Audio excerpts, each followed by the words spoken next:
Hola, bienvenidos una vez más al canal.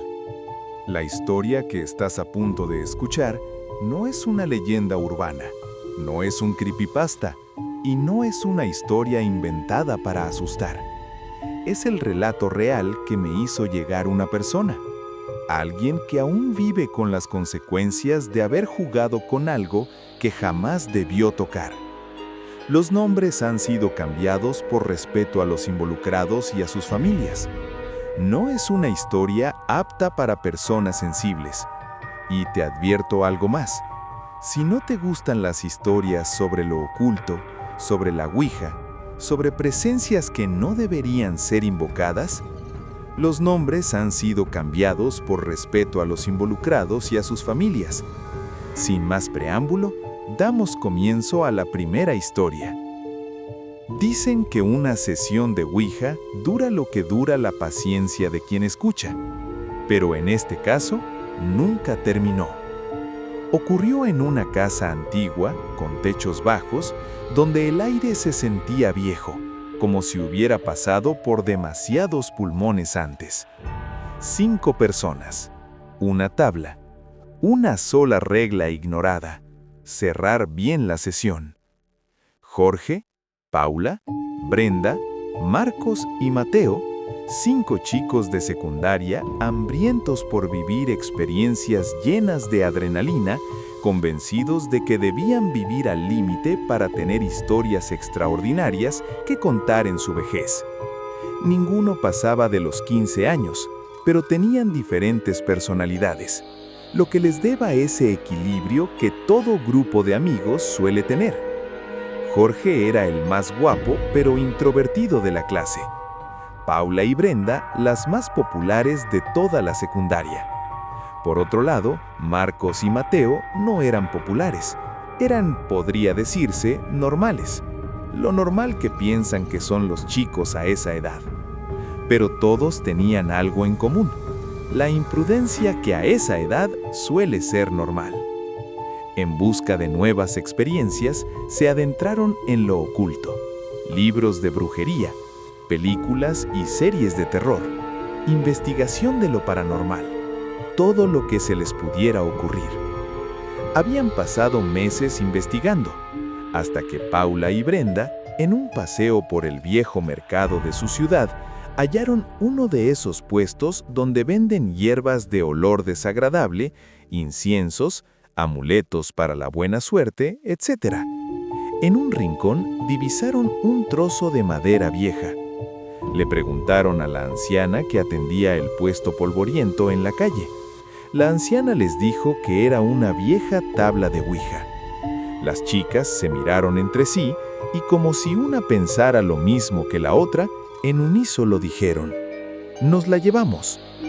La anciana se quedó mirándolas por un tiempo y luego contestó: «Niñas, esto no es algo con lo que ustedes deberían jugar. Meterse en esas cosas es muy peligroso». Las chicas, confundidas y molestas, le dijeron: «¿Esto no es un puesto de venta? ¿No se supone que todo lo que está aquí es disponible?». La anciana respondió: «Sí, pero…». Las chicas, impacientes, dijeron: «¿La va a vender o no?». La anciana lo pensó y luego dijo: «No, no está a la venta. Por favor, váyanse». Las chicas, molestas, estaban por irse cuando llegaron 2 personas más y la anciana se distrajo. Ellas aprovecharon el momento para llevársela. Un viernes, al entrar al salón de clases, se reunieron los 5 chicos. Paula y Brenda les mostraron la tabla al resto. Jorge dijo: «¿Y qué vamos a hacer con eso?». Las chicas se miraron y sonrieron. «Jugar, obviamente». Jorge les dijo que sería una mala idea, que no era algo con lo que debían meterse. Marcos estuvo de acuerdo con Jorge por un momento, pero luego Mateo dijo: «Solo es un juego. ¿Qué podría pasar con una simple tabla?». Todos convencieron a Jorge. Decidieron jugar en la escuela, en el segundo receso, en el área de gimnasia, ya que nadie iría allí. Se reunieron, hicieron el pentagrama Colocaron las velas y el incienso. Las chicas dijeron: recuerden que debemos terminar el juego. Nada de preguntas raras como ¿cuándo voy a morir? Todos estuvieron de acuerdo. Pusieron la tabla en el suelo y se sentaron en círculo. Intentaron contactar, pero nada ocurrió. Así pasó durante varios intentos a lo largo de la semana. Hasta que un día Brenda mencionó: ¿y si lo hacemos en un lugar donde haya ocurrido algo malo? Marcos dijo: ¿en un cementerio? Ni lo pienses. Brenda respondió: no, ¿qué tal en la vieja casona abandonada? Dicen que ahí hay algo malo porque cada vez que una familia se muda, algo les pasa. ¿No se acuerdan de los López? La esposa enloqueció y los mandó al cementerio a todos. Le dijo a la policía que la casa se lo ordenó. Todos aceptaron, menos Jorge, quien seguía diciendo que no era buena idea. Llegó el fin de semana y, como acordaron, se reunieron en el parque de la esquina de la secundaria. Desde allí partieron hacia la casona abandonada. Subieron hasta el segundo piso y realizaron el mismo ritual: las velas, el incienso, el círculo de sal, el pentagrama. Todos se sentaron formando un círculo y en el medio la tabla, la bendita tabla.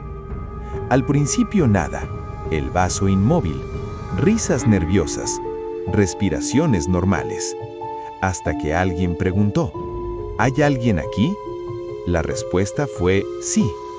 Luego alguien preguntó: ¿cómo te llamas? El puntero se deslizó suavemente: Daniel. ¿Cuántos años tienes? 9. ¿Moriste aquí? ¿Cómo fue que moriste? Daniel respondió: asfixiado. ¿Moriste aquí? ¿Cómo fue que moriste? Daniel respondió: asfixiado. Seguían preguntando como si se tratara de una inteligencia artificial. Todos preguntaban menos Jorge, quien parecía aterrado. De pronto, Marcos preguntó: ¿quién eres realmente? Nadie vivió aquí con ese nombre.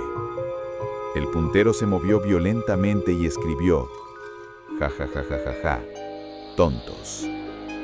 Marcos volvió a preguntar: ¿quién carajos eres?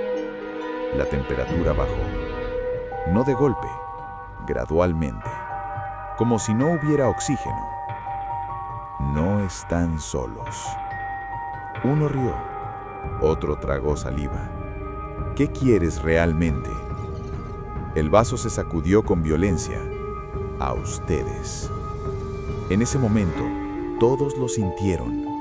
Terror, miedo, como si el aire se hubiera vuelto espeso, ocupado. Uno intentó levantarse. No pudo. No estaba paralizado, simplemente respirar dolía. El vaso comenzó a moverse solo, formando círculos rápidos, desesperados. Tienen miedo. Ja ja ja ja ja ja ja ja. Una de las chicas empezó a hiperventilar y gritó. Fue un grito tan fuerte, tan lleno de terror. Las velas se apagaron. Un viento helado se instaló en aquella habitación del segundo piso. Todo quedó en tinieblas. Todos gritaban, aterrados, con el miedo más puro, más vivo. Jorge dijo: saquen sus celulares, usen las linternas y vámonos de aquí. Esto no está bien.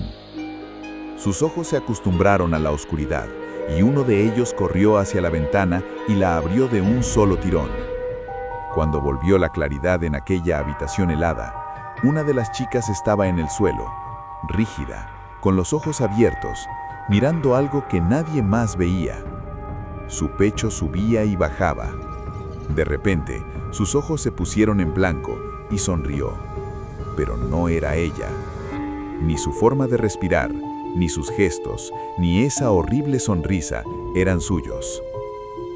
«Todos ustedes son míos», gritó Brenda con los ojos en blanco. «Estaré con ustedes hasta su último respiro». Todos salieron corriendo por las escaleras, que parecían infinitas. Jorge preguntó: «¿Y Brenda? ¿La dejaremos ahí? Todos miraron al segundo piso. Brenda apareció al inicio de las escaleras, extendiendo una mano. «Chicos, no me dejen aquí. Ayúdenme». De pronto soltó una carcajada diciendo insultos y maldiciones. Todos salieron corriendo directo a sus casas. A la semana siguiente, solo Jorge fue a clases. Intentó llamarlos, ir a verlos a sus casas, pero nadie contestó. Fue a la casa de Brenda y tampoco salió nadie. Con el pasar de los días, Jorge empezó a ver a Brenda en el patio de su casa, con un camisón blanco, sin zapatos, con la misma sonrisa de aquel día de la invocación. Sintió un escalofrío, la piel se le erizó y optó por cerrar las cortinas. Pero todo empeoró. Comenzó a tener pesadillas horribles, donde veía la muerte de sus padres y hermanos por sus propias manos, y una voz gutural le decía que él sería el siguiente. Dejó de comer, dejó de dormir, siempre estaba cansado, agotado y solo. Días después, sus amigos regresaron, todos, menos Brenda. Mateo habló de repente. ¿A ustedes les pasa lo mismo? Las voces, las cosas que se mueven. Ya no lo soporto, siento que voy a enloquecer. Paula preguntó, ¿alguien sabe algo de Brenda? Desde ese día desapareció, no volvió a su casa.